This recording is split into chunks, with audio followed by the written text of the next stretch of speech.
අයියෝ මට මේ මගුල හරි කරදරයක් දැන්.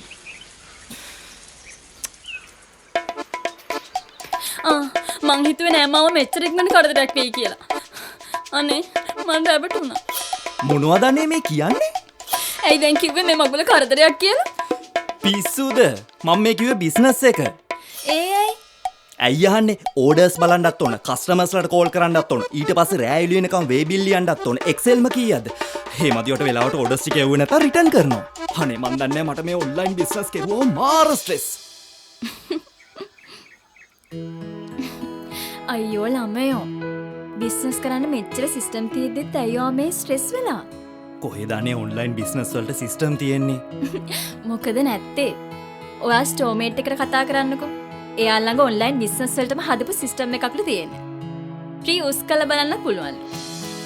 අර මගේ යාළුවා නෝනේ. එයා කරන්නේත් ඔන්ලයින් බිස්නස් එකක් නේ. එයාටත් ඔය ප්‍රශ්න තිබ්බනේ. එයාත් ස්ටෝමේට් එකේ සිස්ටම් එකක් ගන්නකම් ඔයා වගේම ස්ට්‍රෙස් එකේ හිටියේ.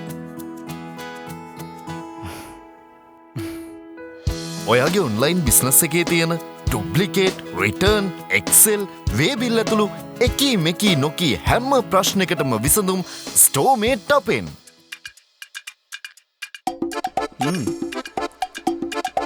දැන් නම් මේ මගුල ෂෝක්. ඇත්තද? මං කිව්වේ බිස්නස් එක ගැන. Stormate.lk ඔන්ලයින් බිස්නස් කරන ඔයාටම සොෆ්ට්වෙයාර් එකක්. account එකක් නොමිලේම හදාගන්න දැන්ම අපේ වෙබ්සයිට් එකට එන්න.